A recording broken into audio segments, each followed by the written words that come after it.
ಮಾಡ್ತಿದ್ದೇನೆ. ಇವತ್ತು ನಾನು ನಿಮ್ಮನ್ನು ಕರ್ಕೊಂಡು ಬಂದಿರುವ ದೇವಸ್ಥಾನದ ಹೆಸರು ಶ್ರೀ ನರಹರಿ ಪರ್ವತ ಸದಾಶಿವ ದೇವಸ್ಥಾನ. ಹಾಗೆ ನರಹರಿ ಪರ್ವತವು ಮ್ಯಾಂಗ್ಳೂರಿಂದ ಬ್ಯಾಂಗ್ಳೂರಿಗೆ ಹೋಗುವ ನ್ಯಾಷನಲ್ ಹೈವೇಯಿಂದ 30 ಕಿಲೋಮೀಟರ್ ದೂರದಲ್ಲಿದೆ. ಹಾಗೆ 350 ಅಡಿ ಎತ್ತರದಲ್ಲಿದೆ. ಶ್ರೀ ನರಹರಿ ಸದಾಶಿವ ದೇವಾಲಯವನ್ನು ತಲುಪಲು 333 ಮೆಟ್ಟಿಲುಗಳನ್ನು ಹತ್ತಬೇಕಾಗ್ತದೆ.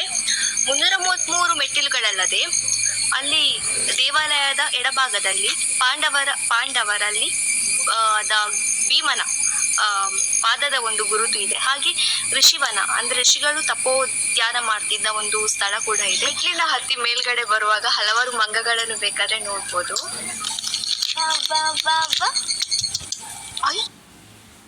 ಇದೇ ಒಂದು ಜಾಗದಲ್ಲಿ ಕೃಷ್ಣ ಸೇರಿದಂತೆ ಪಂಚಪಾಂಡವರಿಗೆ ಬಂದಿದ್ರು ಅಂತ ಹೇಳ್ತಾರೆ. ಹಾಗೆ ಬಂದು ಹೋದ ಗುರುತಾಗಿ 4 ಕೆರೆಗಳು ಇಲ್ಲಿ ಇದೆ, ತೀರ್ಥ ಕೆರೆಗಳಿದೆ. ಅದೇ ರೀತಿ ಭೀಮನ ಪಾದದ ಗುರುತು ಇದೆ ಅಂತಾನೂ ಹೇಳ್ತಾರೆ.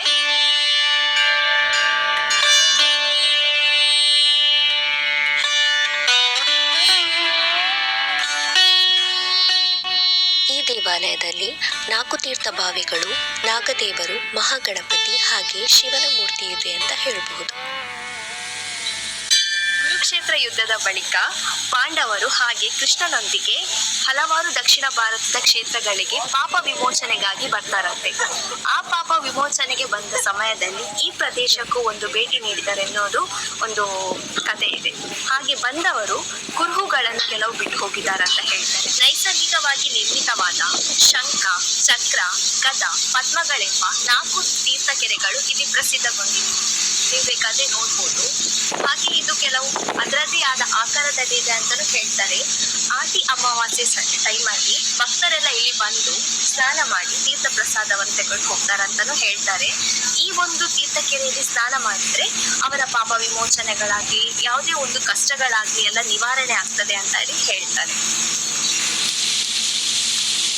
ಈ ಕೆರೆ ಹೆಸರು ಚಕ್ರತೀರ್ಥ ಎಂದು.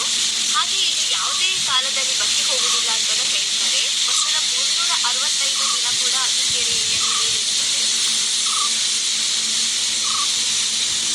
ಪದ್ಮತೀರ್ಥ ಕೆರೆ 4 ತೀರ್ಥ ಕೆರೆಗಳಲ್ಲಿ ಇದು ಒಂದಾಗಿದೆ. ಹಾಗೆ ಈ ಕೆರೆ ಹೆಸರು ಶಂಖತೀರ್ಥ, ಶಂಖದ ಆಕಾರದಲ್ಲಿರುವ ಕೆರೆಯಾಗಿದೆ.